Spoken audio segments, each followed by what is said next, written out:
ஆனால் இப்போ அந்த பர்டிகுலர் கேஸை பொறுத்த வரைக்கும் சிபிஐனுடைய வசத்துக்கு அந்த கேஸ் போயிருக்கு. அதனால் நிச்சயமாக சிபிஐ விசாரித்து நீதியை நிலைநாட்டணும். அதிலும் குறிப்பாக அந்த சம்பவத்தில் ஈடுபட்டிருக்கக்கூடிய காவல்துறை சில அதிகாரிகளே அஃபீஷியலாக நம்பர் பிளேட்டை மாட்டியிருப்பதாக பத்திரிகை நண்பர்கள் நீங்கள்லாம் போட்டிருக்கிற 2 நம்பர் பிளேட்டு, ஒன்று TN1G ஒன்று, இன்னொன்று TN1G, கீழே இருக்கிற நம்பர் வேற. இதையெல்லாம் நிச்சயமாக சிபிஐனுடைய இன்வெஸ்டிகேஷன்ல இது உண்மை என்று கண்டு வந்தால் ஒரு அரசே தவறு செய்ய ஆரம்பித்தா மக்கள் யாரை நம்புவாங்கன்னா, எப்பவுமே அரசு தவறு செய்யக்கூடாதுன்னு நம்ம நம்புவோம், சிஸ்டம் தப்பு பண்ணக்கூடாதுன்னு. இன்னைக்கு சிஸ்டத்தை காப்பாற்ற வேண்டிய அதிகாரிகளே தவறு செய்ய ஆரம்பித்தால் அது எங்கே சென்று முடியும்? ஆனால் முதலமைச்சர் அவர்கள் இதற்கு முன்பு சொன்னாங்க, காவல்துறையினுடைய இன்டர்னல் ரிஃபார்ம்ஸ்க்காக நாங்க ஒரு ரிட்டையர்டு நீதியரசரை வச்சு 1 மேன் கமிஷனை போட்டாங்க. அந்த 1 மேன் கமிஷன் நீதியரசர் போட்ட பிறகு அவருடைய பாதுகாவலருக்கே ரோட்ல வெட்டு விழுந்துச்சு. அது வேற கதைங்கன்னா, அது ரிப்போர்ட் என்னாச்சு? ஏன்னா 2 விதத்துலங்களா, நம்ம எல்லா இடத்துலையும் இன்னைக்கு காவல்துறையை குற்றம் சுமத்துகின்றோம். இந்த விஷயத்தை பொறுத்தவரை காவல்துறை செய்து தவறு தான். ஆனா இன்னொரு பக்கமும் இருக்கு. இந்த காயின்ல இன்னொரு பக்கத்தை பாருங்க. காவல்துறையில மொத்தமா நீங்க தமிழ்நாடு முழுவதும் பாத்தீங்கன்னா இன்னைக்கு காவல்துறை பொறுத்தவரை அதிகமான பணிச்சுமையில் இருக்கிறாங்க. பந்தோபஸ்து பண்ணணும், அவங்களே கிரைம் பண்ணணும், அவங்களே லா அண்ட் ஆர்டர் பண்ணணும், அவங்களே நைட் டியூட்டி போகணும். போதுமான வசதிகள் இல்லை. 2 வீலர்ல பைக்கில் காவல்துறை அவங்களே இரவு ரோந்து போறாங்க. ஸோ காவல்துறையினுடைய பணிச்சுமையும் ஒரு பக்கம் மிக மிக மிக அதிகமா இருக்கு. அதனால் காவல்துறையில எங்கேயோ 2-3 காவலர்கள் தவறு செய்வதற்காக ஒட்டுமொத்த காவல்துறையும் நாம் தவறு செய்து விட்டார்கள் என்று சொல்வதை விட இந்த அஜித் கேஸ்ல காவல்துறை தவறு செஞ்சிருக்கிறாங்க. அது ஒரு பக்கம். இன்னொரு பக்கம் காவல்துறையை மேம்படுத்துவதற்கு முதலமைச்சர் என்ன நடவடிக்கை எடுத்தார் அதுவும் சொல்லணும். காவல்துறையை ஷிஃப்ட் சிஸ்டம் கொண்டு வருவதற்கான நேரமா? நாம எல்லாம் நல்லா இருக்கிறோம்னா மாசமா சம்பளம் வாங்குறோம், நிம்மதியா இருக்கிறோம். காவல்துறை ஏன் 16 மணி நேரம் வேலை செய்யணும்? நாம் அதையும் புரிஞ்சுக்கணும் இல்லைங்கண்ணா. காவல்துறை எதற்காக கடினமாக நமக்காக உழைக்க வேண்டும்? அதுவும் தமிழகத்தை காவல்துறையினுடைய சேலரி பார்த்தீங்கன்னா தெலங்கானா கம்பேர் பண்ணீங்கன்னா அதை விட தமிழகத்தில் காவல்துறை வாங்கக்கூடிய சம்பளம் குறைவு. ஏன்னா இதையும் பார்ப்போம்னு நான் சொல்றேன். அதனால் முதலமைச்சர் அவர்களை பொறுத்தவரை காவல்துறை நண்பர்களுடைய வாழ்வாதாரத்தை உயர்த்துவதற்கு ஒரு கமிஷன் போட்டுட்டோம், ஸ்டடி பண்ணட்டும், அவங்களுடைய பணிச்சுமையை குறைக்கட்டும். ஆனா அஜித்குமார் கேஸாக இருந்தாலும் கூட தூண்டுதல் இல்லாம ஒரு காவல்துறையினுடைய கான்ஸ்டபிள் வேலை இல்லாம போய் அஜித்குமாரை துன்புறுத்த போறாரா? அவருக்கு என்ன பர்சனல் இன்ட்ரெஸ்ட் அது இருக்கா? வெளியே இருக்கக்கூடிய அதிகாரிகள் தூண்டுறாங்க. வெளியே இருக்கக்கூடிய பணம் படைத்தவர்கள், வெளியே இருக்கக்கூடிய அதிகாரம் படைத்தவர்கள் ஒரு கான்ஸ்டபிளை தூண்டினதுக்கு அப்புறம் அவர் தப்பு பண்றாரு. அஜித்துக்கும் அந்த துன்புறுத்திய கான்ஸ்டபிளுக்கு என்ன சம்பந்தம்? மாமா மச்சானா? அதனால் இந்த விஷயத்தை பொறுத்தவரை நாம நேரடியாக காவல்துறை என்று சொல்வதை விட தப்பு நடந்திருக்கு, சிபிஐ என்கொயரி பண்றாங்க. காவல்துறையின் மீது இருக்கக்கூடிய அழுத்தத்தை குறைக்கும் வரை தமிழகத்தில் இது நடந்துகிட்டே தாங்க இருக்கும். பணிச்சுமை அதிகம், காவல்துறை ரெக்ரூட்மெண்ட் நடக்கிறது இல்லை. நேற்று பார்த்த ரொம்ப அழகா அந்த டிஒஎஸ்பி அவர் ட்ரைனிங்ல அவர் அந்த வால் வாங்கியிருந்தாரு, sword of honour best training. எவ்வளோ அற்புதமாக தன் மனைவியின் மீது மண்டியிட்டு அந்த சார்ட் ஆஃப் ஹானர் சார்டை கொடுத்து அந்த மெடல் எடுத்து அப்பா கொண்டு அம்மா கொண்டு குழந்தை கொண்டு மாட்டி பார்ப்பதற்கே கண்கொள்ளா காட்சி. அப்போ நினைச்சேன், பணியில சேரும் பொழுது இவ்வளோ அற்புதமாக சேர்ந்திருக்காரு. இதே டிஒஎஸ்பி அவர்கள் 10 ஆண்டுகள் கழித்தும் குடும்பத்தின் மீது அந்த பாசமா இருப்பாரா அப்படின்னு. ஏன்னா அந்த நியாயமான கேள்விங்க என்ன. அதனால் காவல்துறையின் மீது இருக்கக்கூடிய பணிச்சுமையும் ஸ்ட்ரெஸ்ஸும் குறைப்பதற்கு முதலமைச்சர் நடவடிக்கை எடுக்கணும். சும்மா காவல்துறையை பயன்படுத்திட்டு இருந்தா என்னென்ன பிரயோஜனம்? அது பண்ணாத வரைக்கும் இன்னொரு அஜித்து நடக்கும். அதனால் சமுதாயமாக நாம் எல்லாம் கேள்வி எழுப்பணும். காவல்துறையை சுத்தப்படுத்தி ரிஃபார்ம் பண்ணி அவர்களுக்கு தேவையான சலுகைகளும் கொடுக்க வேண்டிய நேரம் வந்துவிட்டதாக நான் பார்க்கிறேன். ஆட்சியில் பங்கு கொடுப்பதற்கு நாங்கள் இன்னும் ஏமாந்துருக்கலன்னு சொல்லியிருக்காரு. நயினார் அண்ணனுடைய பேட்டி நான் பார்த்தேன். நம்முடைய தலைவர் நயினார் அண்ணன் சொல்லியிருந்தாங்க, இந்த மாதிரி அந்த பொருள் நான் பேசல, வேற ஏதோ பொருள்ல பேசினேன் அப்படின்னு சொன்ன பிறகு இந்த விஷயம் என்னை பொறுத்தவரை நான் முடிந்ததாக கருதுகின்றேன். காரணம், நயினார் அண்ணன் சொன்னாங்க, இந்த மாதிரி எனக்கு அவர் தொலைபேசி மூலமாக அழைத்திருந்தார், நான் அந்த அர்த்தத்துல பேசல, நான் வேற ஏதோ அர்த்தத்துல பேசுறேன். ஆனா பொதுவாக உன்னை சொல்லிக்கொள்ள விரும்புகின்றேன், பாரதிய ஜனதா கட்சியை பொறுத்தவரை நாங்கள் யாரையும் ஏமாற்றுகின்ற கட்சி கிடையாது, அதே நேரத்துல ஏமாறக்கூடிய கட்சியும் கிடையாது. பாரதிய ஜனதா கட்சிக்கு ஒரு தன்மை இருக்கு, நாங்க யாரையும் ஏமாற்ற மாட்டோம், நாங்க யாரையும் அடிச்சு பிடுங்க மாட்டோம், நாங்க எந்த கட்சியும் கீழே தள்ளி நாங்கள் வளர வேண்டும் என்று நினைப்பதில்லை, அதே நேரத்துல நாங்களும் ஏமாற மாட்டோம். அதனால இந்த விஷயத்தை பொறுத்தவரை நயினார் அவர்கள் சொன்ன பிறகு இந்த பிரச்சனை அது முடிந்ததாக. இது பிரச்சனைன்னு சொல்றதை விட பத்திரிகை நண்பர்கள் ஒரு பர்டிகுலர் இதை ஹைலைட் பண்ணிருந்தீங்க, அது மிஸ்கோட் ஆயிருச்சா இல்ல அர்த்தம் என்ன அப்படிங்கிறதுக்கு அவங்க தரப்புல விளக்கம் அளித்த பிறகு எங்களுடைய மாநிலத்தினுடைய தலைவர் நயினார் நாகேந்திரன் அவர்கள் கூறிய பிறகு இதை பற்றி நான் இதற்கு மேல் பேசினால் சரியாக. அதே போல கொடுத்துட்டீங்க, சொல்றதுதான் மத்திய அமைச்சர் சொல்ற சொல்றதுதான் நாங்க பின்பற்ற முடியுங்கிறத சொல்றோம். அப்புறமும் தொடர்ந்து ஆனா நான் ஏற்கனவே சொன்னது போல இந்த கூட்டணி அமைப்பதில் என்னுடைய பங்கு இல்லை அப்படின்னு தான் நான் சொல்லியிருப்பேன். ஸோ எங்களுடைய தரப்புல சம்பந்தப்பட்ட தலைவர்கள் பேசுவாங்க. என்னுடைய முடிவுல நான் உறுதியாத்தாங்க நான் இருக்கேன். நான் எப்பவுமே முடிவை மாற்றியது கிடையாது. 2021 அரசியல் நிலைப்பாடு எதற்காக பாரதிய ஜனதா கட்சி தொண்டனாக இருக்கின்றனோ அந்த நிலைப்பாடில் எந்த மாற்றம் இல்லை. அதே நேரத்தில் ஒரு விஷயத்தை நாம் புரிந்து கொள்ள வேண்டும். இன்னைக்கு தமிழகத்துல திராவிட முன்னேற்ற கழகத்தை நாம் பதவியிலிருந்து அகற்ற வேண்டும் என்கின்ற ஒற்றை நோக்கில் பயணித்துக் கொண்டிருக்கின்றோம். தலைவர்களும் புரிந்து கொள்வார்கள். முதல்ல மாதிரி அரசியல் களம் இல்ல, கட்சிகளும் வலுவிழந்திருக்கிறார். ஒரு கட்சி தனிப்பட்ட முறையில அவங்க மெஜாரிட்டியோடு ஆட்சி அமைக்க முடியுமா எனக்கு தெரியலீங்க, தெரியாது. திமுக தானாக தனியா ஆட்சி அமைப்பாங்களா தெரியாது. இன்னைக்கு திமுக ஆட்சி அமைப்பது மாதிரி எனக்கு தெரியல. மக்களுடைய கோபத்தை நான் பார்க்கிறேன். அதே போல எந்த ஒரு கட்சியும் தனியாக ஆட்சி அமைக்க முடியுமா? அல்ல கூட்டணி எல்லாம் சேர்த்து பலமாக எல்லா கட்சியினுடைய தொண்டர்களையும் உழைக்க வைத்து அதன் மூலம் ஆட்சிக்கு வர முடியும். அது 1980, 90, 2000 தமிழகம் அல்ல.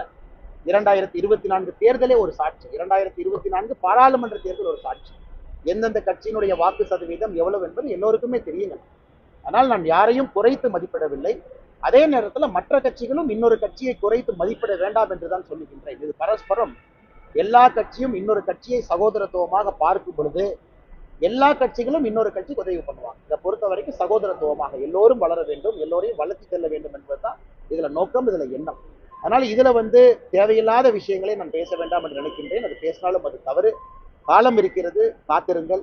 அதே நேரத்தில் அது யார் சம்பந்தப்பட்ட தலைவர்கள் பேசியிருந்தார்களோ அவர்களுடைய பொறுப்பு, அதற்கு காத்திருப்போம். தமிழகத்துல மிகப்பெரிய ஒரு கட்சி எங்களோட கூட்டணியில இணையத்துக்கு வரப்போறாங்க அப்படின்னு சொல்லிட்டு இபிஎஸ் ஒரு தனியார் தொலைக்காட்சி கொடுத்த பேட்டி. ஆனா எனக்கு தெரியாதுங்கண்ணா, நான் எந்த பேட்டியும் பார்க்கல, யார் கொடுத்த பேட்டியும் பார்க்கல. நீங்க நேரா ஒரு கேள்வி கேட்கறீங்க, நான் ஒரு பேட்டி பார்த்து இருந்தா நான் பதில் சொல்லலாம். நீங்க கேட்கிற கேள்விக்கு எனக்கு தெரிஞ்ச விஷயத்தை பத்தி நான் சொல்றேங்க. சரி, இப்போ டிஎஸ்பி கலால் அவர் புரோட்டோகாலுக்கு ஏதோ அவர் வண்டி கொடுக்கலன்னு சொல்லிட்டு நான் பார்த்தேன். ஒரு யூனிஃபார்ம்டு ஆபீசர் ஊடகத்துல பேசுவது தவறு, அது ஒரு பக்கம். ஆனா அவரே அதை சொன்னாரு, வேற வழி இல்லாம நான் ஊடகத்துல பேசுறேன்னு சொன்னார். அதையும் நம்ம அந்த கோணத்தை ஏத்துக்கணும்.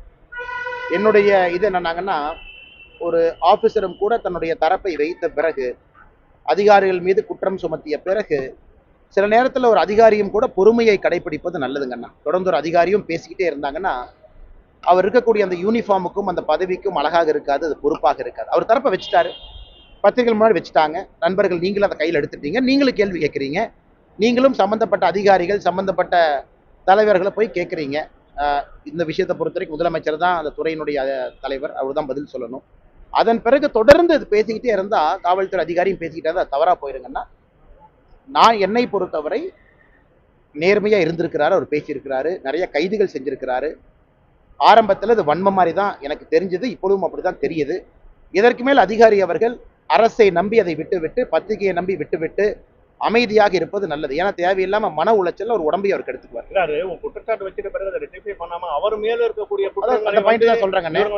அந்த பாயிண்ட் தான் சொல்றேன். குற்றச்சாட்டு வைத்த பிறகு ஒரு 15 நாள் ஆக்ஷன் எடுக்கலாம், நாங்களாம் கேள்வி வைப்போம்ல, சும்மா இருக்க போறோமானே. அவர் 3 நாளா குற்றச்சாட்டு வச்சுட்டாருன்னு, நீங்களும் சும்மா இருக்க போறீங்களா? பத்திரிகை நண்பர்கள் நீங்களும் கேள்வி வைப்பீங்க, ஐஜிஎஸ்பி விடாவ போறீங்க, நீங்களும் கேள்வி வைக்க தான் போறீங்க. தினமும் பேசிக்கிட்டே இருந்தா என்ன ஆகுனாங்கன்னா, அந்த குற்றச்சாட்டினுடைய தன்மை நீர்த்து போய்விடும் என்று சொல்லுகின்றேன். ஒரு காவல்துறை அதிகாரி அதிகமா பப்ளிக் பிரஸ்ல பேசக்கூடாதுன்னு நம்ம எதிர்பார்க்கிறோம். ஏன்னா உங்களுக்கும் எனக்கும் இருக்கக்கூடிய கருத்துரிமை ஒரு காவல்துறைக்கு ரெஸ்ட்ரிக்ட் பண்ணியிருக்கிறாங்க அரசியலமைப்பு சட்டத்துல. நம்மளை போல் ஒரு காவல்துறை நண்பர், ஒரு சகோதர சகோதரி ஓப்பனா சில விஷயத்த பேச முடியாது. குற்றச்சாட்டு வச்சுட்டாங்க, கொஞ்சம் பொறுமை. நீங்களா இருக்கீங்களா, நீங்க கேள்வி கேட்பீங்களா, பதில் சொல்லாம விட்டுருவீங்களா?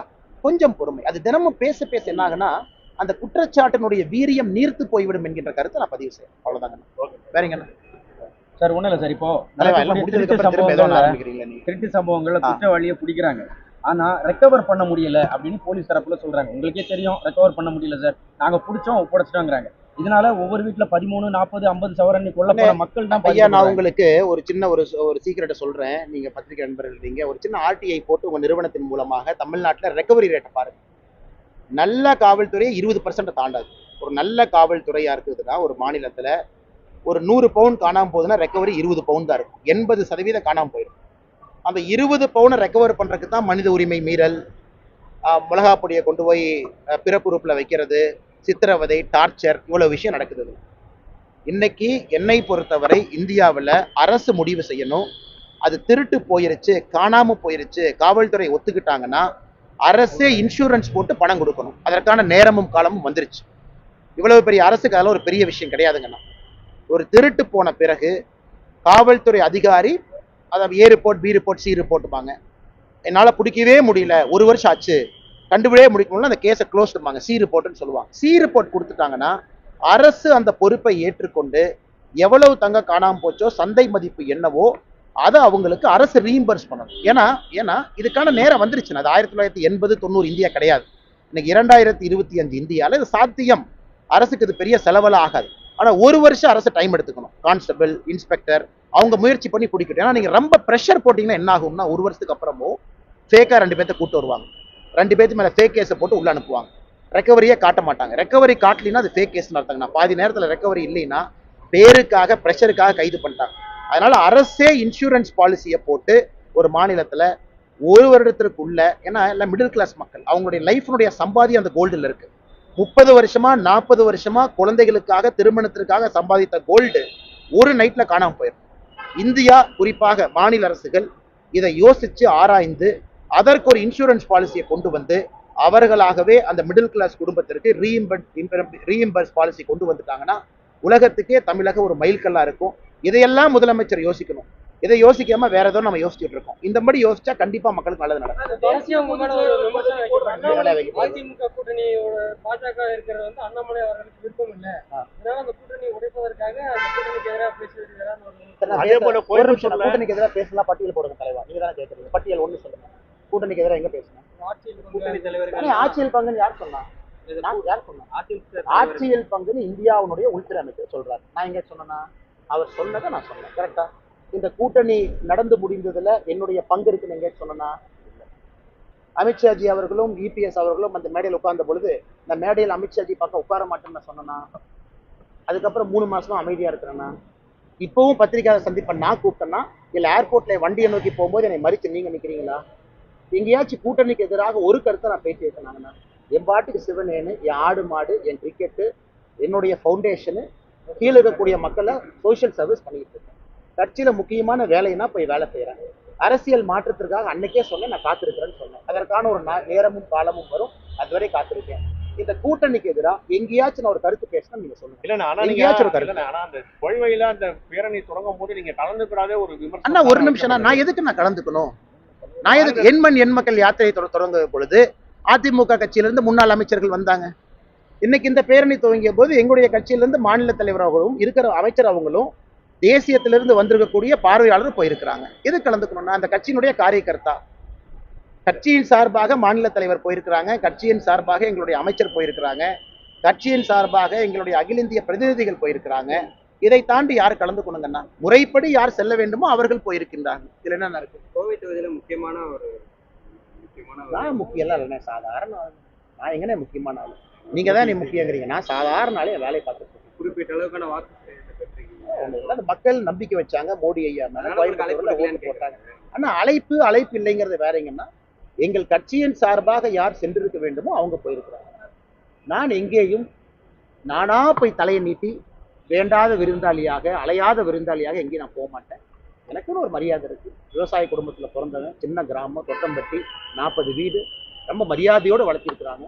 சில விஷயங்கள் பிடிக்கவில்லை என்றாலும் கூட வாயை பொத்தி கொண்டு அதை பார்ப்பேன். நானா தேவையில்லாம அலையாத விருந்தாளியாக தேவையில்லாத இடத்துக்கு நான் போக மாட்டேன். சின்ன வயசுல இருந்து அப்பா அம்மா சொல்லி கொடுத்த பழக்கத்தை கடைபிடித்துக் கொண்டிருக்கேன். உங்களுக்கு என்ன டிஆர்பி வேணுமோ என்ன கொடுத்துட்டேன். 3 நாளைக்கு நல்லா இருக்கும், நல்லா இருக்கு. பொதுச் செயலாளர் பதவி ரொம்ப பெருசா பேசிட்டு இருக்காங்க, உங்களுக்கு கொடுக்குற மாதிரி.